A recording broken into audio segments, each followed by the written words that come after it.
last week at Daytona International Speedway, in which we saw Carlos getting his first win of the season and a career-ending crash for Kirian Jimenez.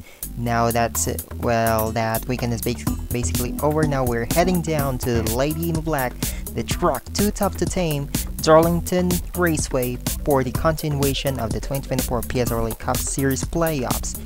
And with Drew Webb leading the point standings by 7 points ahead of Jeffrey Fingai, these drivers are heading out here in this very track where Bruno Di Giacomo got his third win of the season. And basically, it's just another wildcard race if we saw another chaotic race here tonight. Hello everyone, and this is the Qualcomm Southern 500 from Darlington Raceway. Hello everyone, this is Virgil Alonso again for the 37 Network Special presentation for the 28th race of the PSRLA Cup Series and the 6th race of the 2024 playoffs. And of course, joining alongside me is the AG Motorsport owner Alex and Vitale, and here we go. So let's discuss first the points battle here, the championship battle rather, with Drew Webb starting in the 22nd position and Jeffrey Fingai battling out starting 18th, with Drew Webb being ahead of 7 points, 7 points from Jeffrey Fingai, and they're both starting in the outside lane. So Alex, do you think any of those two drivers are going to take the advantage over the 74 laps of action? Well, one would say absolutely. They have to, because they're just how tight the gap between them in the points is. And not to mention that this is Darlington, which, well, of course this is not Daytona, is just as scary as Daytona because the points gap is tight. This is a wildcard track, and everything can happen. So yeah, I would expect both Webb and Fingai to take the most possible, as much as they possibly can, as they humanly can, because yeah, this is still Darlington. This track bites hard, and yeah, this is going to be a very interesting race. Well, how about that? So meanwhile, you know, we do see these drivers, like almost every driver getting their first, every driver getting top 10s now, with the out of the full-time cars, everyone except Avex Sahal already got at least one top 10. Even Jimmy Santal, who's currently 32nd in points, and Travis Crampton actually have five top 10s, and is now starting on the pole for the second time this season. So with the exceptional talent within the field, do you think we could see another non-playoff driver winning this race tonight? It could very well be possible, because again, this is Darlington. But yeah, it's since everybody knows I'm terrible with predictions, I don't want to say who's going to win, but seeing a non-playoff driver, especially considering just how competitive field has been from both the playoff and the non-playoff or chase standings, if you want to call it like that, or I call it playoffs because because that's the one that's stuck in mind. Yeah, it's very likely. It's likely we're going to see a non-playoff driver. Yeah. Actually, sorry. Wait.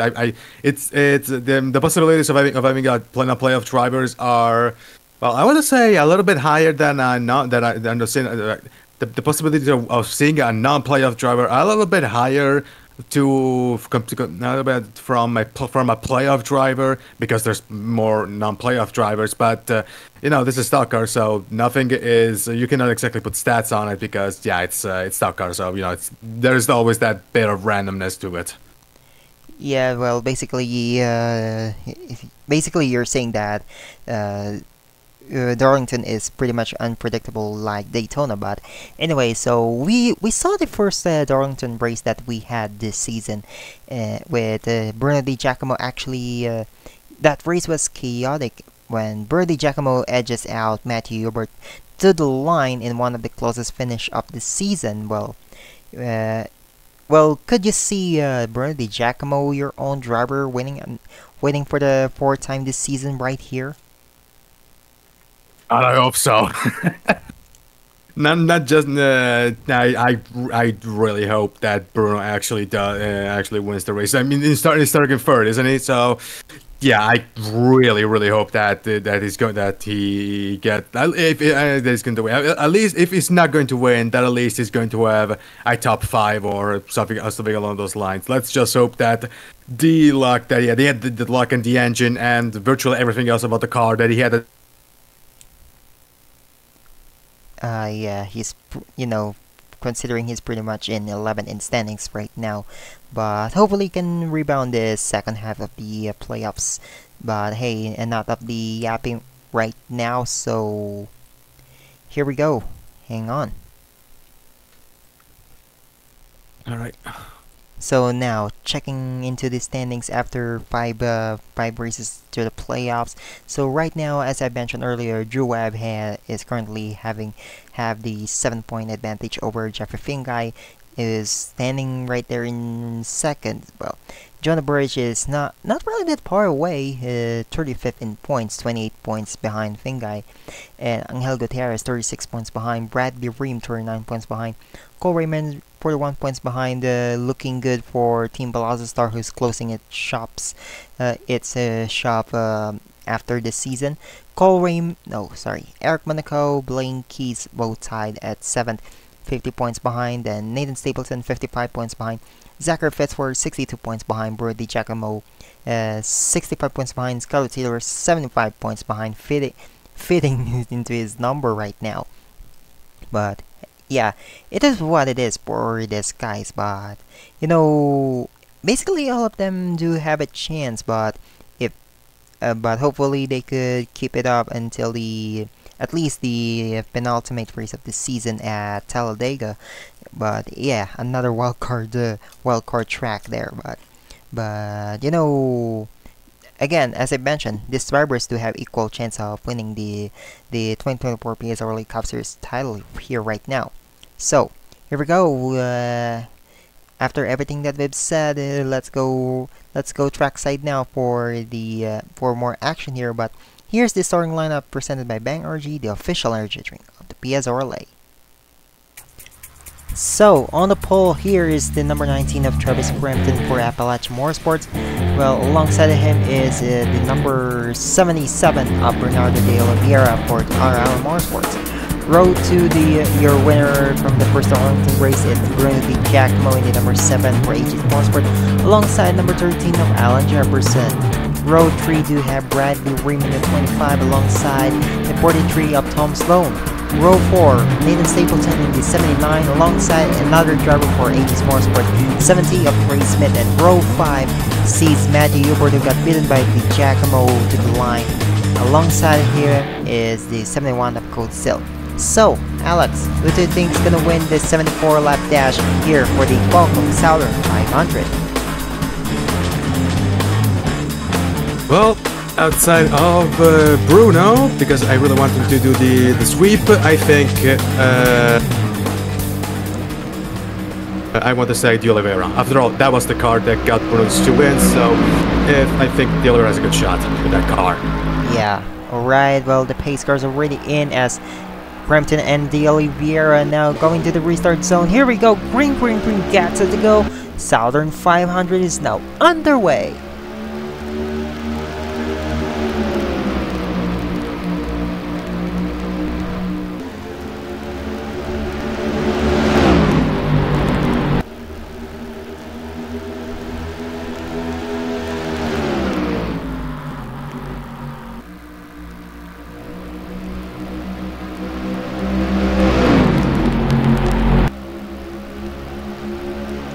And a good jump for Travis Crampton in the number 19.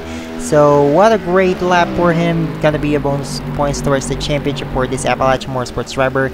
But there's Bernardo de Oliveira just closing into this 19 machine.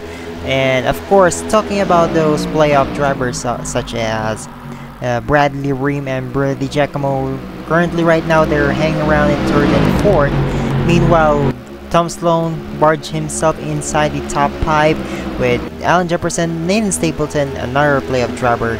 Now, you know, he's trying to get some little bit of rebound after what happened in the past few races, especially Michigan and Daytona, where he failed to finish in any of those races, as well as Kyle Taylor is currently 12 in points right now, and Eric Monaco trying to get his first win of the season.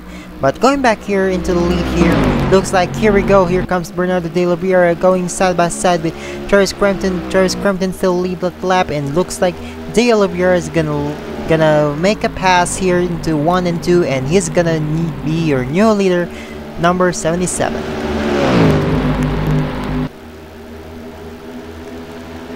And this, as we saw for the Cinque National Series, this might ironically be the race that actually decide the pass that decided the race. In the meantime, there goes Blade Ream. He's close to the 19 of Crampton, but nothing is going to happen. There's still going to be a single line here. There goes Sloan on the inside of Bruno into turn 1, and is not going to make it. Bruno is too far away. So never mind. That was that move counted to essentially nothing. Well, essentially, it was kind of, I would say, a wrong time for Sloan to make a pass into the Giacomo, especially this very early part of the race here. But here it is, the 25 of Bradley Ream making a pass for third probably, but actually, Travis Crampton had a better line, so yeah. Outside the lane was a better line right there. Looks like here comes Bruno Di Giacomo. Looks like he's trying to close into Bradley Ream there, trying to get some very crucial playoff points here. As I've said, the playoff battle is really important, especially to Bruno Di Giacomo and Bradley Ream. Bradley Ream, if I'm not mistaken, has already had 2 wins, and Bruno Di Giacomo has 3. But still, it's Bernardo de Oliveira keeping the lead there. But let's go look into the other playoff drivers in the field. Scarlett Taylor currently running 11 right now. He's 12 in standings right now, so he needs to get some ample amount of points to be able to go back into the fight. Eric Monaco in 12. So Eric Monaco still haven't won any races this season, but managed to enter the playoffs. You know, as I've said, 4 of those 12 drivers are from Jack and Racing Enterprises. They are pretty much the best team this season on paper. Jeffrey Fengai running 13th. Well, it was close into winning the regular season title, but you know, somehow Drew Webb managed to snatch it. But of course, those side-by-side battle between those playoff drivers, which is very crucial. That's the most important battle that we do have here, instead of those guys battling for the lead here, as Bernardo de Oliveira still clears, and looks like he do have almost have a second gap from Travis Crampton. Well, of course, we have to see what the taker is going to say. Yeah, this is basically showing just like the truck race and the Grand National Series race, where the overtaking is scarce, but when it happens, it's super important. Down the backstretch they go. Sloan tries on Ream, and Ream also try and Crampton, but they're both too distant from each other to have for that move to be anything significant. But yeah. Here we go. Yeah, looks like Sloan trying to close into Bradley Ream right there, but Bradley Ream holding that line. But good thing Sloan didn't lose a lot of ground. But the 7 Bruno Di Giacomo closing in. But you know, if I would say Qualcomm Southern Fiber is kind of very different from the South Carolina Education Lottery 400 that happened in May. But you know, that race had a lot of cautions, if you know what I mean. But you know, so far we were already 11 laps finished, and there's still not a single caution or even any retiree from the race, as all of the cars are running. Look at Brave Sherstabo, who's 10 seconds behind the leader. Cole Raymond is in 39th, which is not a good sign for Team Velocitar, the driver right there in the 24, since he's one of the playoff drivers, as well as Jonah Bridge. He's gonna lose a lot of points right there, as well as Blaine Keys. Blaine Keys needed the rebound. You know, just like, you know what happened at Daytona. I'm pretty sure he's not happy about that. So, but here's the thing for Blaine Keys. I think his mindset is not really with this race, because tomorrow at noon he's going to battle it out against Ludovic Charette in the Wawa Cup Series. But you know, Alex, if I may ask, who do you think's gonna get it done? Who's gonna win the title here? Who's gonna win the title at over the Wawa Cup Series tomorrow? Oh God, that's like the $1 million question. But honestly, I want to say Charette, but I will immediately apologize to Stork Grattan and Charette if Keys actually ends up winning the title. But yeah, I think that Charette has the... How many points are Keys and Charette from each other? I believe 13, if I'm now not mistaken. 13 or 14, somewhere about that range. But you know... I think that Charette... But yeah, I think Charette is going to bring it home. And again, if it doesn't, I apologize to Stork Grattan and Charette. Yeah, who knows? Blaine Keys has the points advantage over Charette, but let's see if that's going to be the case there. But going back over here at the PSRLA Cup Series, of course, you know, Bernardo de Oliveira now has a 1.11 second lead from Travis Crampton in second. Well, if you know, maybe the 77 RL Motorsports gonna get their third win in this machinery, considering the 77 won with Bruno Di Giacomo over at Coda, and what's the other track? Bristol. And then yeah, maybe this RL Motorsports is probably one of the most powerful cars over here in this PSRLA Cup Series. And considering both full-time drivers for RL Motorsports are in the playoffs with Scarlett Siller and Nathan Stapleton, looks like they are putting up a fight right now. But here it is. There's still a battle for third between the 25 of Bradley Ream and Tom Sloan in the 43. And I'm not sure if they're gonna do any passes anytime soon. But clear on fifth here is the 7 of Bruno Di Giacomo.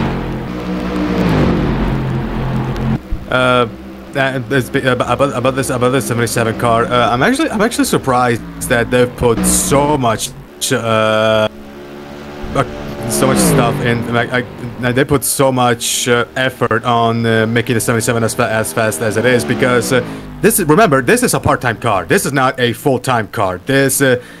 But yeah, I am honestly shocked by just how good the 77 is. I'm pretty sure did Stapleton win a race or something like that? Yeah, he did. Did either Stapleton or Taylor win a race? Yeah, it's Stapleton who won at Chicago. So yeah, I would say RL Motorsports. Yeah, but the point, RL Motorsports is probably one of the strongest teams here in the series.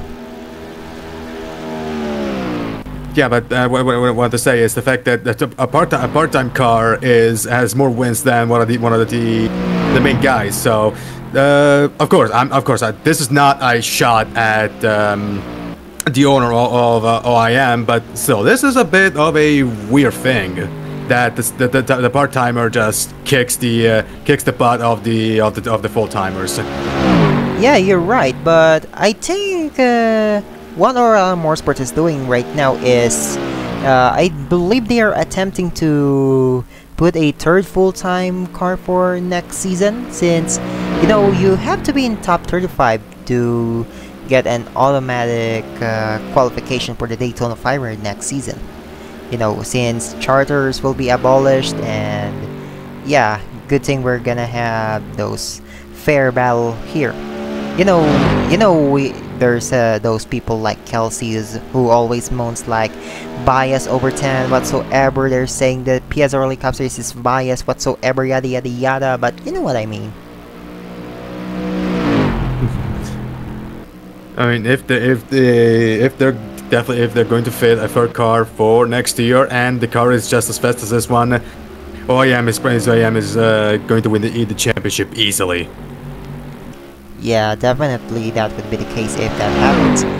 But anyway, going back here in this very broadcast here, well, we do have still the same top 2 right now, with Travis Crampton still hanging around in second. Well, there's the 43 of Tom Sloan now clears for third from Bradley Ream and Bruno Di Giacomo.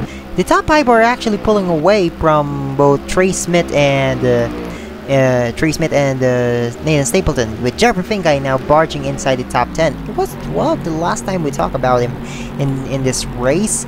And then Alan Jefferson, Avery Alford rounds out the top 10, with Drew Webb still trying to hold on the points lead, and all he had to do is to jump some positions, and maybe he will still be, in fact, your points leader exiting this race. Well, of course, 5 races left here, so after this one we only have 4. Next race is Bristol. That should be another... yeah, probably another wild race.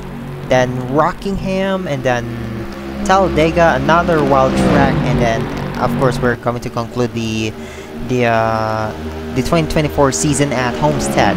But let's see if Drew Webb and Jeffrey Fingai would still keep up the fight, and maybe Nathan Stapleton, Bradley Ream, and Bruno Di Giacomo joining back. I mean, the race is still long, so I can definitely see the shall we say, the chasing group. Yeah, actually the second chasing group, because the first chasing group is currently busy trying to catch up to the Oliveira.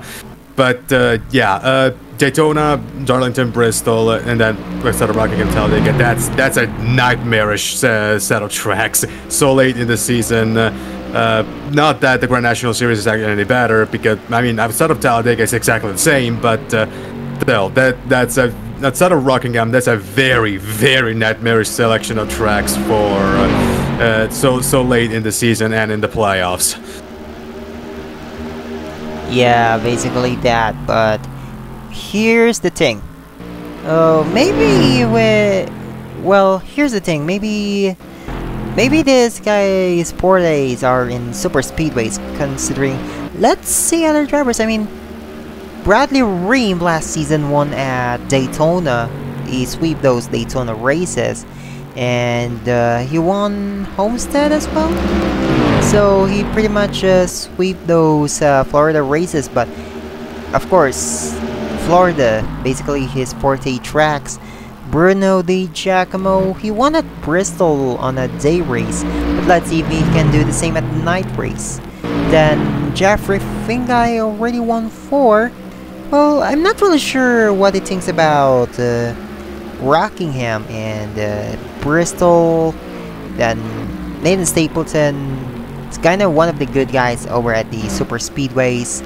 Drew Webb just dominant in the intermediate, so I would say his chances of winning is at Homestead and Rockingham would be slightly higher. How about those other playoff drivers? So Alex, discuss the rest of these playoff drivers. Well, I mean, how can I describe them? Because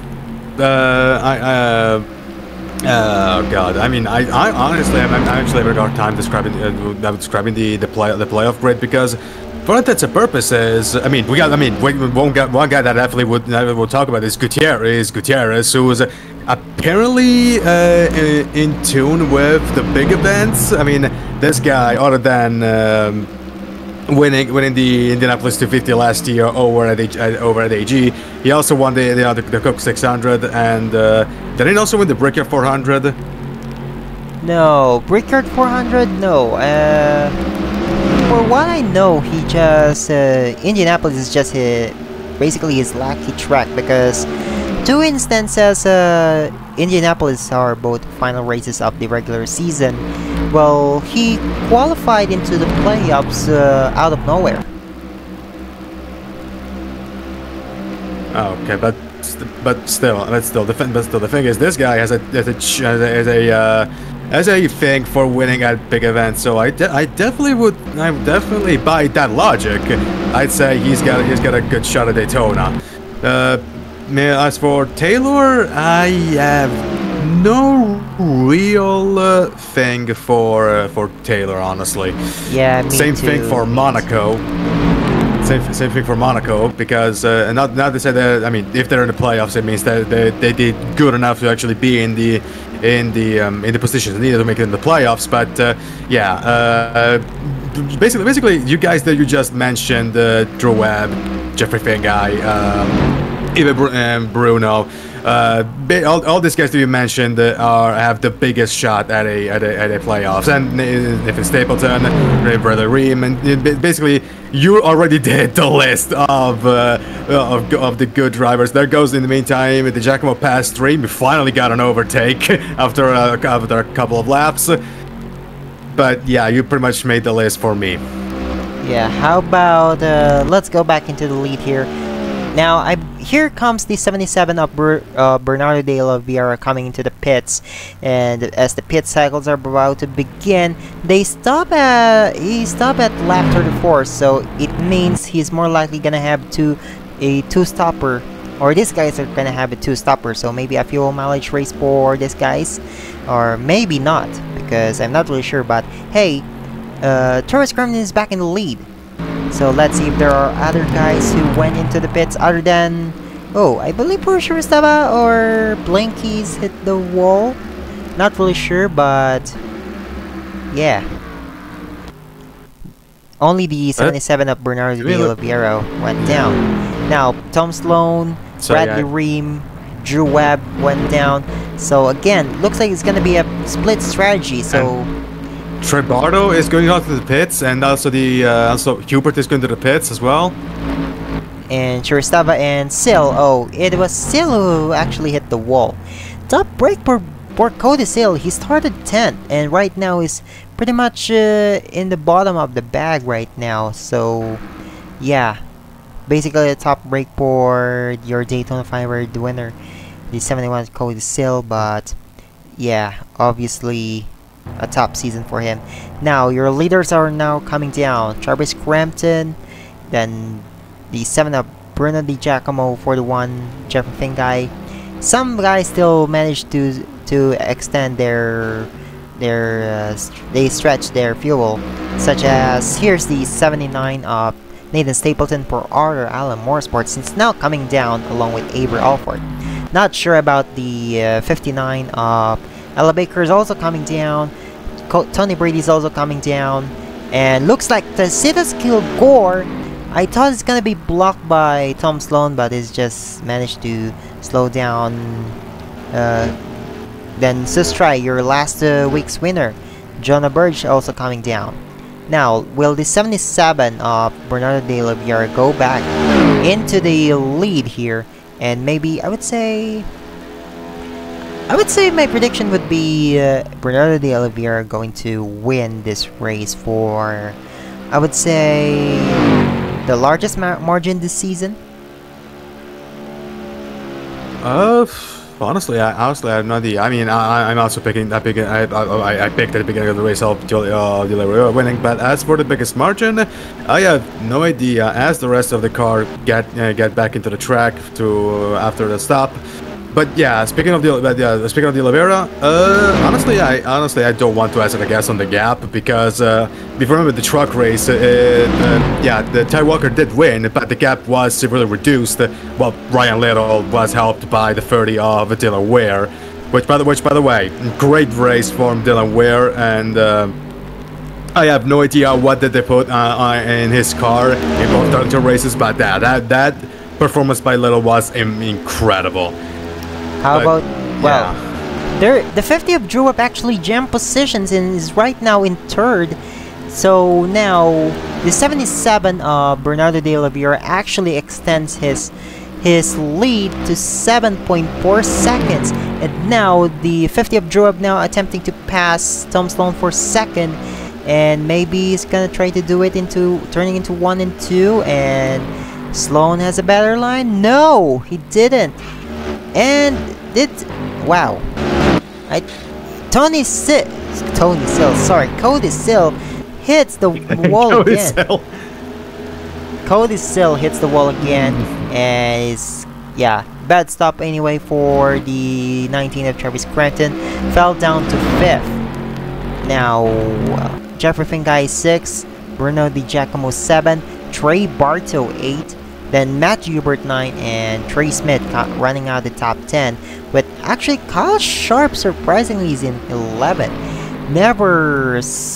Never talk about him any time this race. Now, let's go into one of the talking points here. I would like to welcome back Reggie Fogelman here in the PSRLA Cup Series.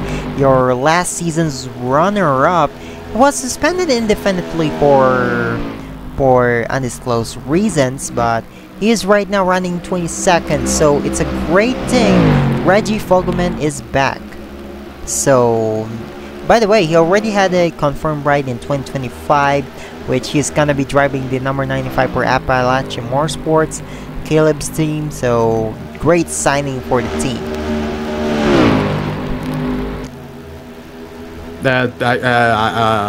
As for Kieran Jimenez, of course, he had that crash at Daytona, but to be honest and fair, I don't think, even if he didn't have the crash, I'm pretty sure we just called it quits anyway. So, yeah, because again, Jimenez had a terrible season. The guy almost didn't make it into the Cup Series as the defending champion. He was almost stuck in the Grand National Series, which maybe, now that I think about it, maybe would have been a better thing. He actually stayed in the Grand National Series, considering that Kid and Chris, the guy who was his replacement, has had a decent championship campaign.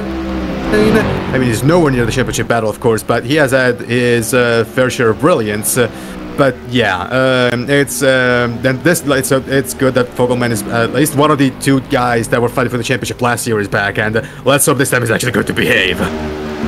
Yeah, who knows? I'm pretty sure he will. So, looks like we do have ourselves a huge train here. Maybe. Because these guys are pretty well close with each other, you know. Fitzwater, then we do have Monaco, Gutierrez, Alford, Stapleton stuck right there. And then Mitchell Collins and the 82 of Ludovic Charette. Well, how about those guys right there? And Skylar Taylor actually lost so many positions, I believe. He's right running in 30th, so top break for this 75, who needed a lot of points here, as you know. Some drivers ended up a lap down, being passed by Cole Raymond. Look at the 24 Cole Raymond, Sustry. Even Burridge is also a lap down. So, could I say this is kind of boring race due to the domination of the Bernardo de Oliveira? And you know, I believe I'm gonna expect Bernardo de Oliveira getting a cup ride for next season.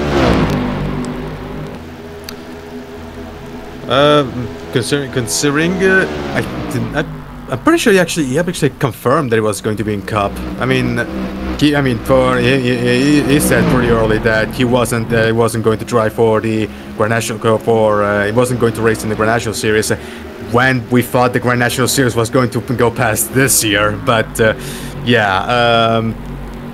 But yeah, about that side note, that's really sad. That's actually going to happen, but it is what it is. But in the meantime, and I hate using that word, but yeah, at this point, I would definitely expect De Oliveira to be picked up by somebody, if it's not already been picked up, which I thought it was, but maybe I'm wrong. Yeah. Well, you saw that Cole Raymond got his lap back, passing the 77 of Bernardo de Oliveira. I hope this was actually a battle for a race lead, but you know, I would say Bernardo de Oliveira right now is I would say that green bullet, you know, that amazing machinery from RLA Motorsports.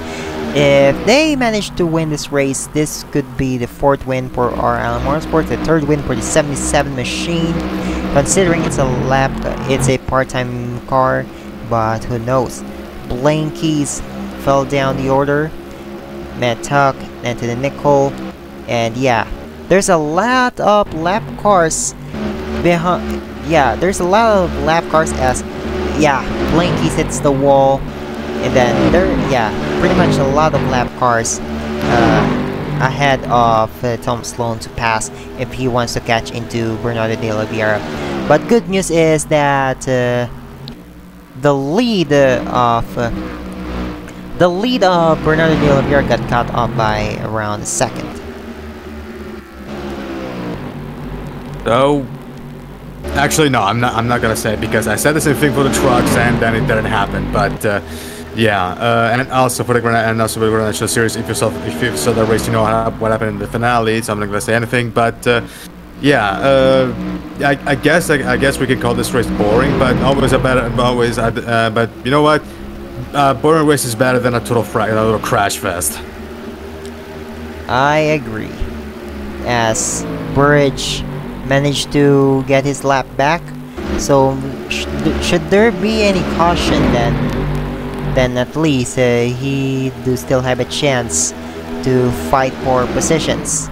But let's see if that's going to be the case there, as the 21 Carlos Right going to the inside of De Oliveira. Well, looks like they're trying to help the guys like Webb and Sloan, as these guys are trying to catch up. And should they help this 77, as wow, the 49 of Blaine Keys hits the wall hard, and again, wow, this race could get any worse for Blaine Keys, as Carlos Estrada just trying to pass. Maybe Dale Johnson the second as well, trying to pass Bernardo de Oliveira as well. Looks like he will, as we do have ourselves 21 laps to go. There goes Johnson past. I mean, yeah, he's cleared the 77 car. There goes Keys. He's going to stay behind the 77 car, but I would assume he's going to unlap. Keys is going to unlap himself pretty easily and pretty quickly. And at this point, I'm going to start asking if the second pit stop is going to happen right now, because that's the gap has shrunk down to 5.6 seconds now between Sloan and Oliveira. So I'm going to assume that the single round of pit stops is getting by. In the meantime, Keys still has problem lapping himself from the Oliveira. So yeah, at this point I'm expecting the second pit window to open up very soon. Yeah, since considering that Bernardo de Oliveira stopped at lap 34, followed by those guys at 35 and 36, and the halfway through the race is lap 37. Well, oh, actually the 52 I believe retired. Engine problems for Zachary Fitzwater. Didn't see that one coming, but we would try our best to, you know, give you the replay to see what happened, and you're gonna see it at the left side of your screens. But hey, going back into the race, yeah, you know, let's discuss Zachary Fitzwater's retirement from the race. Well, this gonna hurt his chances of winning the title. Yeah, I guess. I mean, to be honest, did he even have a realistic shot at winning the title by this point? Does he even have a realistic shot at winning the title at this point? How far is he? How far is he from the lead? Well, he is 10th in standings, 62 points behind, and looks like he's gonna fell down the order in this case, since he's gonna only get 1 point. Oh boy, yeah, that might be it for the championship. Then maybe it's Fitzwater goes God mode and start winning everything, which would not be surprising. This is Zachary Fitzwater we're talking about, like one of the greatest NR drivers ever. I say one of the because Reggie Carufa exists now, but But yeah, this is definitely a big hit for Fitzwater's championship hopes. And I mean, I guess 2024 was still a decent year for him. He's isn't he like the he has I'm pretty sure he has become like the most winningest driver in World Cup Series this year, didn't he? World Cup Series, yes, and AG in general, yes, as well. So yeah, I guess you could say that even if he's not gonna win here, I guess he's pretty satisfied with his year overall. Easy for me to say. But in the meantime, 4.1 second is the gap between De Oliveira and Sloan. So maybe we have a possibility of seeing an exciting race, but yeah, I don't know. It's what almost 15 laps to go, almost 14. Yeah, let's see if that's going to be the case there. Yeah, 14. Not to mention, yeah, 14. yeah, 14 laps to go. Not to mention that Sloan is still dealing with a lot of lap cars. There's Carrison. There was Carrison. There's Matt Tuck right there. There's also the 42 of Nicole. Then there's Keys. There's Johnson.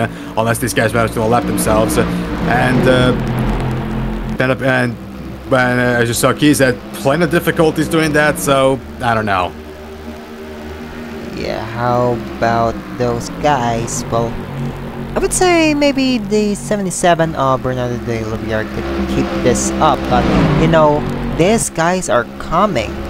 I'm saying that because Cody Smart's trying to help the 43 of Tom Sloan now. Then Tom Sloan trying to make an opportunity to pass the Jonathan Carrison, but you know, Bernardo de Oliveira is still stuck with this lap cars. But now, good thing for him is that he got the most laps led, so this is gonna be another bonus points for him. But again, it's not over till it's over.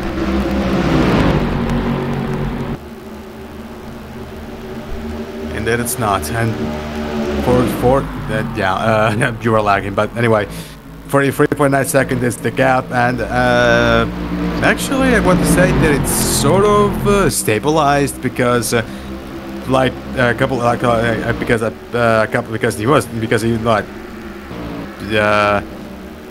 actually, let's see what the ticker is going to say. Oh, Tom Sloan actually closed up drastically, and looks like the outside lane worked pretty well, and Bernardo de Oliveira is still in the inside lane, not doing anything to go to the outside lane.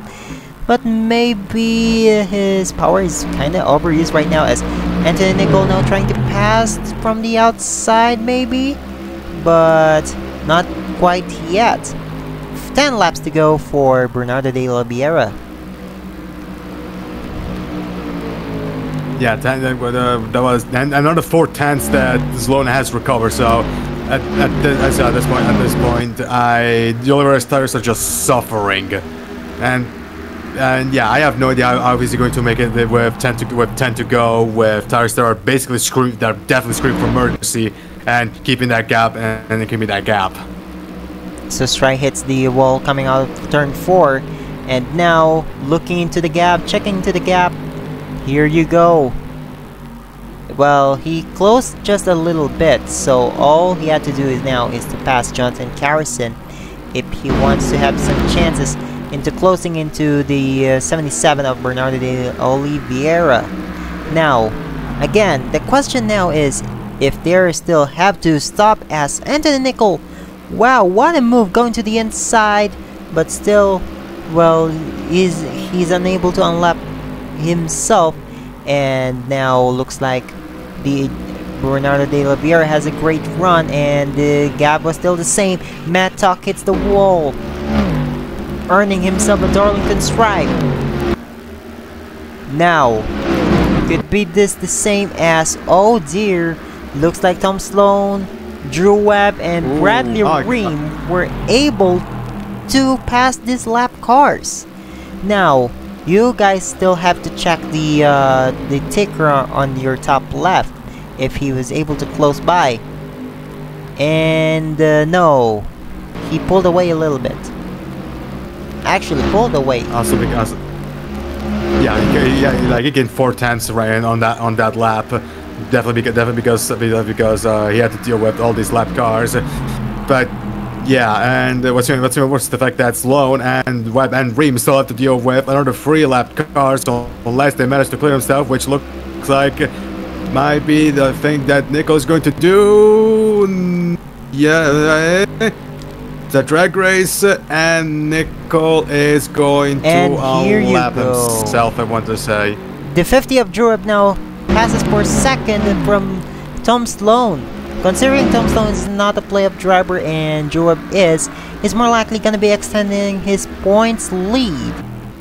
But now, it doesn't really matter for Joab if he's going to win this race or not, as Bradley Ream now passes Tom Sloan to the inside and he's going to do it. Here you go, 5 laps to go here at Darlington Raceway. It doesn't really matter. At this point, I'm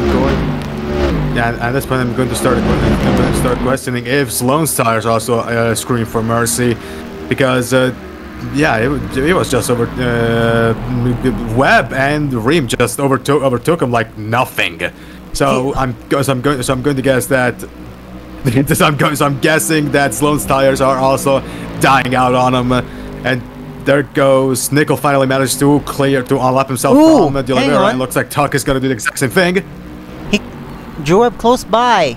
Now, could Bernardo de Oliveira could possibly say Bono, my tires are dead, because in this case, he's coming down.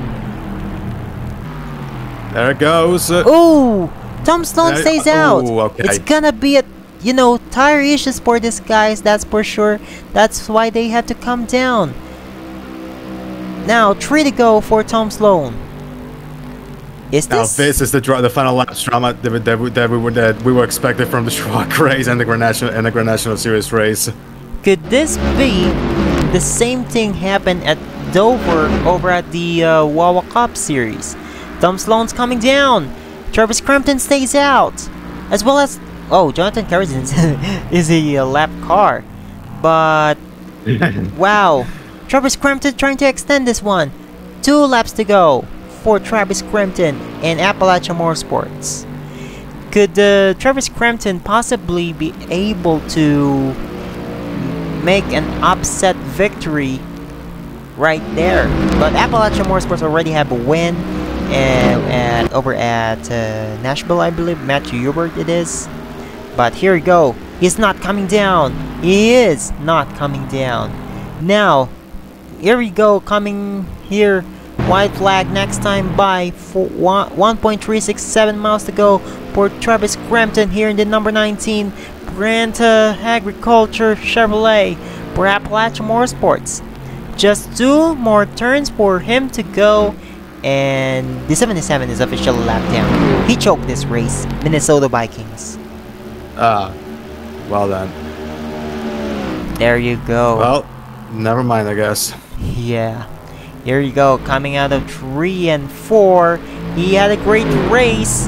And here you go, ladies and gentlemen, folks. Travis Crampton wins the Qualcomm Southern 500. Jeffrey Fingai managed to finish second, and looks like he's gonna go take the points lead over Drew Webb. Not really sure though. And Bruno Di Giacomo finished 3rd. How about that? Well hey. then, nice. And Stapleton and 4th, okay. 5th.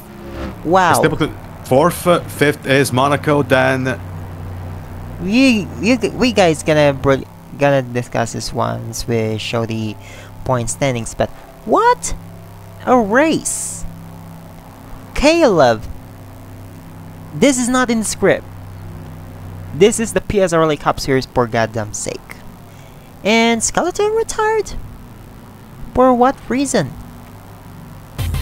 Here's the rest of the... Oh yeah, he's a lap down officially. Just probably went too late there. So Travis Crampton wins the Qualcomm Southern 500. Then it's Jeffrey Fingai, your highest finishing playoff driver. Bruno Di Giacomo, Nathan Stapleton, Eric Monaco rounds out the top 5, Angel Gutierrez then 6th. The statistical Gore, kudos to him, finishing inside the top 10. Jonah Bridge 11th, what a surprise. Blinky's in 16th, so he's the last driver finishing on the lead lap. Then we do have Bradley Green 23rd, Taylor 24th, then yeah. And even Jefferson retired. Yeah, Jefferson with a header issue, I'm not really sure, but not gonna... Yeah, didn't see that coming. And of course, Fitzwater retired, then what's the other playoff drivers in the field? I believe I mentioned them all. Now, what a race, man, but, you know, maybe, it's the Qualcomm Southern 500 for a reason. Southern 500 always produced one of the best races of the PSRLA Cup Series season. And to be fair, this is the first ever running of the Southern 500 in the PSRLA Cup Series since the first Darlington race that we had at 2023 season is just a 400-mile races in which Jaden Russell wins. But what a race, man! Yeah, in the end, we had to win the Cup Series to finally deliver a good finish, because the Truck Series could have been a good finish, but it was too little, too late. The Grand National Series, you couldn't stop Ryan Little, but yeah, this was a very good race and a incredible finish. The finish that we should have realistically we should have gotten this entire weekend, but we only got now. Yeah, obviously. Yeah, but here we go. Let's see the point standings after this race. You know, Abs, we do have a lot of discuss here. Well, of course, we're pretty much focusing on the playoffs here, but as I mentioned, Jeffrey Fingai, Arbor takes Drew Webb to take the points lead here. 2,197 points towards the championship. That surprise run-out finish by him was the main cause of why he is in the lead right now. Then Drew Webb, 11 points behind. Well, top break for Drew Webb. He was expected to keep the points lead, but Jeffrey Fingai is being Jeffrey Fingai. And then Angelo Gutierrez surprisingly is in third, 33 points behind. Then Jonah Burridge, 37 points behind. Eric Monaco, 46 points behind. Nathan Stapleton, 49 points behind. Bradley Ream fell down, 53 points behind. Blanky's 57 points behind. Bruno Di Giacomo with a runner-up finish, actually trying to clutch himself, 59 points behind. Then 66 points behind is Cole Raymond. Skylar Taylor's still Skylar Taylor, 90 points behind, and Zachary Fitzwater runs out the field with the playoff field with 93 points behind. But realistically, they all still have a chance with 4 races left this season. But of course, with the best of the rest, Tom Sloan in 13th right there, 649 points. Avery Alford, who was third.